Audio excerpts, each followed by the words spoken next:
Hello, bienvenue dans cette nouvelle leçon. Donc maintenant qu'on a fini tout ce qui était fonction algèbre, on va commencer un nouveau chapitre. Et c'est ce que tu peux lire ici, la trigonométrie.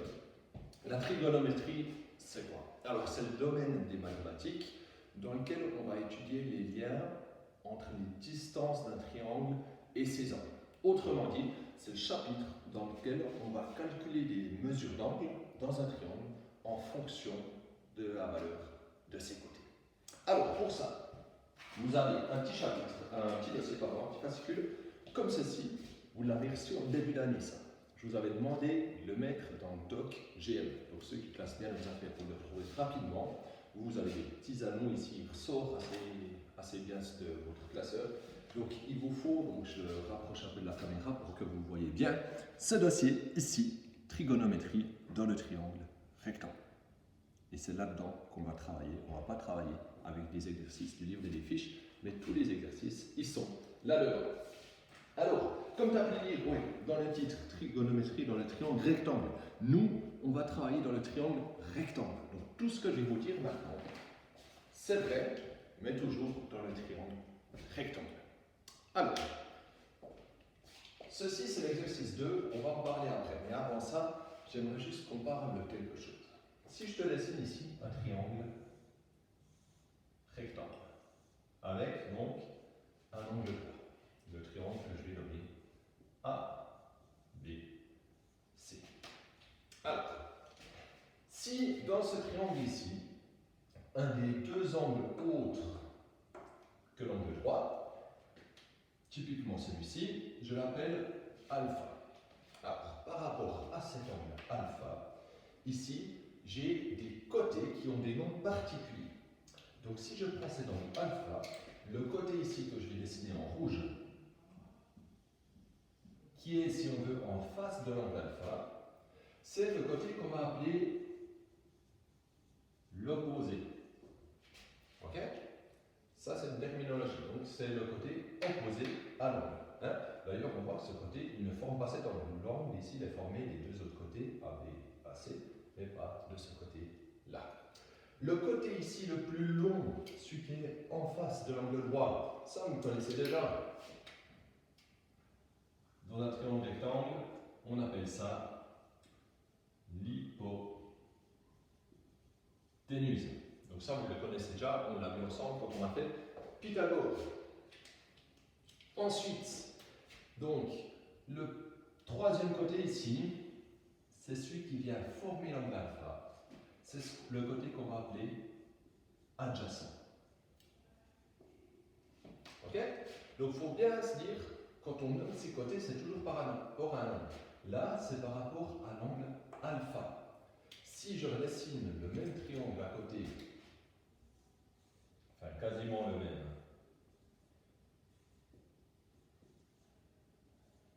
et que cette fois je ne me repère pas par rapport à l'angle ici, mais cet angle ici, je vais l'appeler bêta pour changer, et bien là, il y a certains côtés qui vont changer. Alors l'hypoténuse, je mets hyp pour hypoténuse, c'est toujours le plus long côté, ça ne change pas, mais cette fois, ben, évidemment, le côté opposé à cet angle, ben, il est en face, donc ça serait celui-là.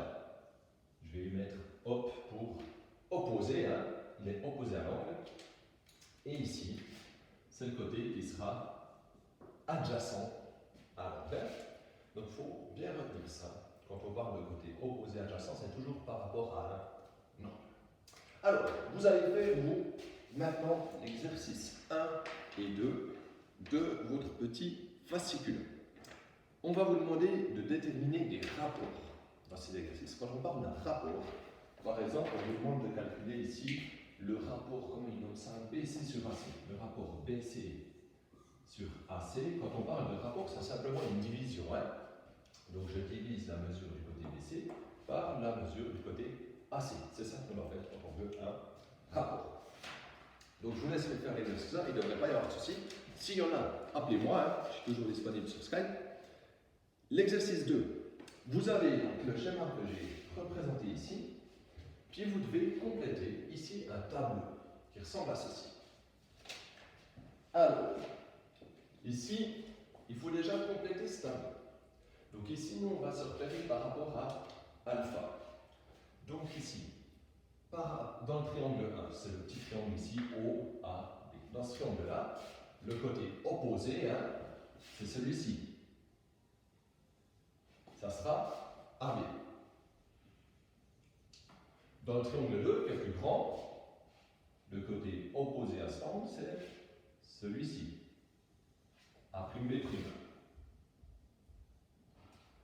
Et dans le troisième triangle, le triangle OA seconde, B seconde, le côté opposé, c'est celui-ci. Maintenant, moi je vais vous demander de prendre votre règle et de mesurer ici ces trois côtés. Donc ici, vous allez mettre dans votre tableau la mesure en centimètres de ces trois côtés. Ensuite, vous allez faire la même chose pour le côté adjacent dans ces trois triangles. Donc, ici, dans le petit triangle, le côté adjacent, ben c'est celui-ci. Hein. Donc, c'est OA. Et là, vous mesurez sa longueur, vous le mettez ici. Dans le deuxième triangle, ben le côté adjacent, ça part de haut et on vient cette fois jusqu'à A', pardon. Et dans le troisième, c'est OA seconde. Là, donc, vous trouvez leur mesure en mesurant avec votre règle. Et il faut calculer encore la mesure de l'hypoténuse. Donc, dans le premier triangle, l'hypoténuse, c'est le plus long côté, c'est celui-ci, c'est OB. Dans le deuxième, c'est OB'. Et dans le troisième, c'est O. Oula, j'ai un peu dévié. B seconde. Donc là, vous mesurez ces côtés. Une fois que vous avez mesuré ces 9 côtés, vous devez calculer ici ce qu'on appelle le sin alpha, le cos alpha, la tangente alpha. Alors ça ne vous parle pas, c'est normal, c'est nouveau pour vous. Ça, c'est ce qu'on appelle le sinus, le cosinus, la tangente. Donc pour calculer ça, vous devez faire le côté opposé divisé par l'hypoténuse. Donc vous ici, le résultat que vous mettez ici, vous prenez votre calculatrice et vous prenez le côté opposé, vous prenez sa mesure, ce que vous avez mis là, et vous le divisez par le résultat que vous avez obtenu ici d'hypoténuse. Et le résultat de ça divisé par ça, vous le mettez ici. Et après, pour chaque triangle, vous faites la même chose. Ce que vous mettez ici, c'est ça divisé par ça. Ce que vous mettez ici, c'est l'opposé divisé par l'hypoténuse. Et là, vous faites la même chose, mais cette fois, c'est des autres rapports qu'on va calculer. Là, l'adjacent, hein, le cosinus, on va faire l'adjacent sur l'hypoténuse. Donc, ceci divisé par ceci. Et vous mettez le résultat là, idem. Puis après, pour la tangente, c'est l'opposé divisé par l'adjacent. Donc, ceci divisé par ceci. Voilà, vous faites ceci. Et ensuite, quand vous aurez fait ceci, on va vous demander que constates-tu. Donc, on va vous demander d'observer vos résultats ici. Et vous allez voir qu'on peut constater quelque chose. Et ensuite, ce qu'on va faire, la prochaine fois, donc ça sera jeudi, vous aurez une nouvelle vidéo où je vais vous expliquer un peu plus à propos de la trigonométrie. Voilà, ciao, bon courage.